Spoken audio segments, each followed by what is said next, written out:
Hey, this is Web Suspect, and I'm going to try and do a 15-minute video on the Illuminati card game, which has just been, I don't know if it's been talked to death. It's been talked about a lot in quote unquote the Patriot movement and the Truth movement. Um, it just it begs for attention because it's just so kooky. Uh, Nart Mark Trolldice has two paragraphs up about it, which is just kind of odd. But what I was doing research on is, and that's all he's got, is the Secret Service raid. If you go to the wiki page, Steve Jackson Games, the game's produced by Steve Jackson. Sherry Lee calls him the Jelly Roll guy. We never really hear exactly who it is specifically. It mentions here on March 1st, 1990, Steve Jackson's Games offices in Austin, Texas were raided by the U.S. Secret Service. The manuscripts for GURPS and Cyberpunk was confiscated, though this was merely a coincidence and not the actual purpose of the raid at all. The raid is often thought to have been related to Operation Sun Devil, a nationwide investigation of computer crime. However, Sun Devil was based in Arizona, and the Steve Jackson raid was coordinated out of Chicago. More than 3 years later, a federal court awarded damages $50,000 in attorney fees, $250,000 to SJ Games, ruling that the raid has been carelessly executed. So, in other words, they had raided them, had all their ducks in a row, but, whatever means the Secret Service used to conduct the raid, probably the reasons for the search, maybe they just didn't have enough technical information and did what I call a hunt and peck search, or where they're just looking for something, but they don't find what they're looking for, but they find something else. So that's just a little bit of background on the Illuminati card game. A card popped up today, and I was researching it, and 3 more cards popped up, and you're just gonna laugh. I have a couple people on my Skype list. If you want to Skype me later and do a news story, I'd split a news story with somebody just because it's so interesting. Okay, so here are the new cards that popped up.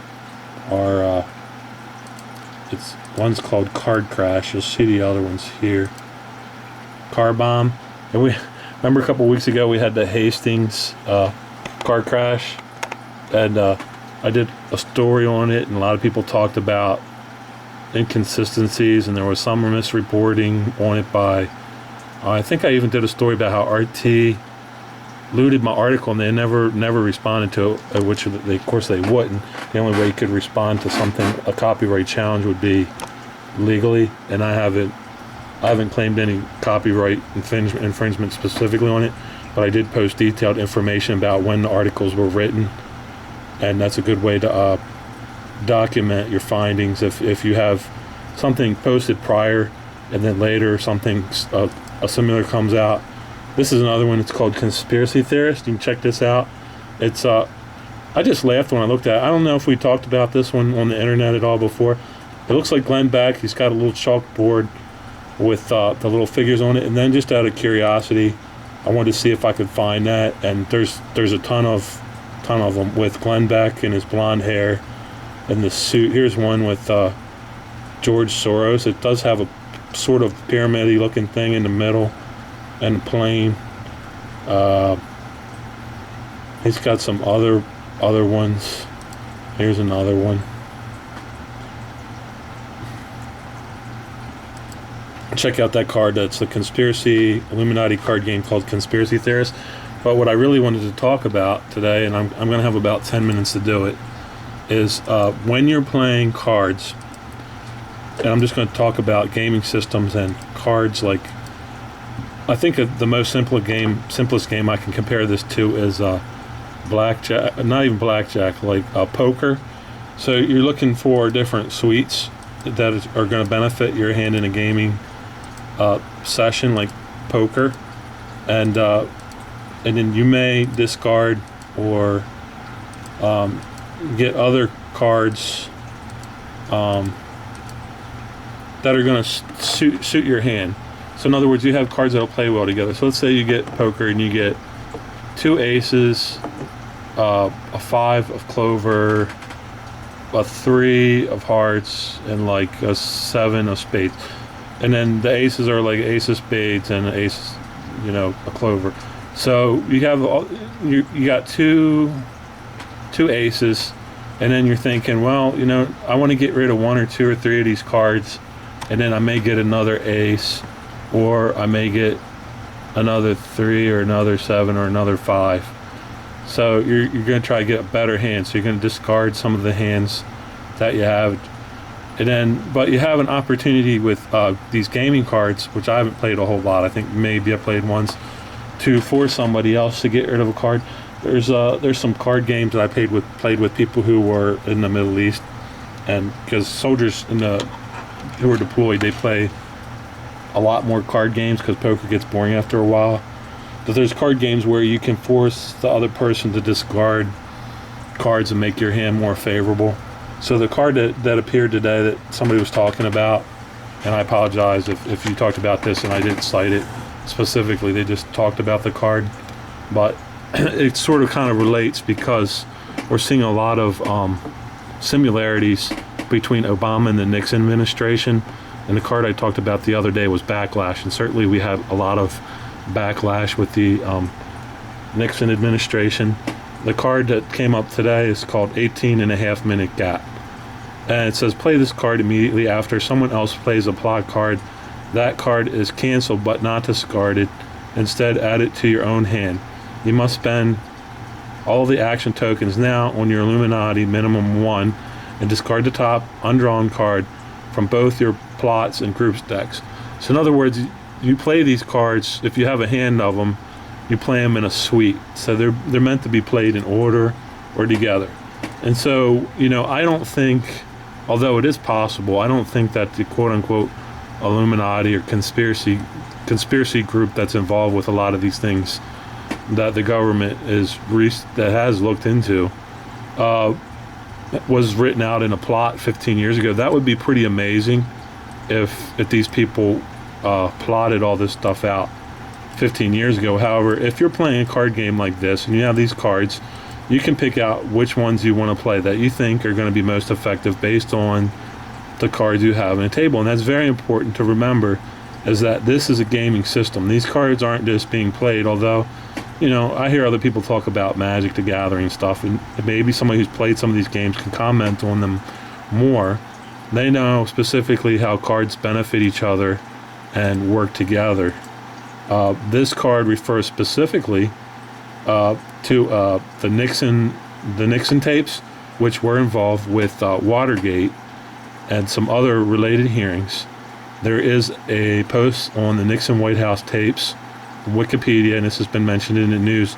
Although it happened 45 years ago, this is a very long time away. It refers to 18.5-minute gap in the tapes. So in other words, Nixon's implicated himself in his own Watergate tapes and hearings about, the meddling and all the things that were going on in his time, the meddling with the elections, which we've been saying now that for a long time, a lot of us, the elections are being rigged.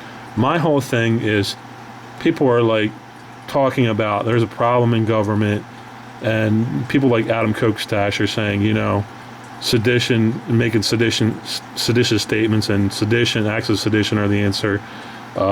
Ajax Holmes is saying we should sign petitions to succeed for the union. The problem is when you cause chaos, these people who are in control of the system know very well how to manipulate the system to their benefit in chaotic situations. What you want to do is try and control the situation. If we had a bunch of Secret Service people here, police, they'd say the first thing they want to do is control the situation. You don't want to go into an unpredictable situation where there could be a lot of violence and you don't have any control over the situation. So what I was saying way back when, you can search Web Suspect and Benghazi and the 30 dead Navy SEALs, is we need to have congressional hearings and congressional oversight. And this is what we're seeing in the news, and even prominent congressmen like Cynthia McKinney are coming forward and saying we need congressional hearings, we need congressional oversight. What this does is it holds people accountable. This is what you really want to do to control the situation, is hold the people who are controlling the situation and causing problems and involved with manipulating elections, which Nixon was involved with. And, you know, it's been documented for sometimes we're having election problems in the United States, to put it mildly. And, you know, really hold these people accountable. Now, the implication here is what happened with the 18.5-minute gap. So we're looking at that, and the secretary is taking notes from the tape, and she's transcribing them. Rose, the person's name is Rosie Mary Woods. In this picture, she's demonstrating how she was transcribing notes from tapes. Okay, so she says she stepped on the pedal, accidentally pressed record because her girlfriend called her, and she was talking to her girlfriend, so she accidentally erased 18 minutes of the tapes. So what's the speculation here that what really happened is that Nixon was talking to the White House Chief of Staff. Now, if we remember at the time of the Nixon administration, all the people who were involved for Wars for Profit, which Lieutenant Mark Troldice over at Camp Pendleton never talks about, the NRO and the military-industrial complex, Wars for Profit. Donald Rumsfeld, he's your main character during the Nixon administration. And also, who else?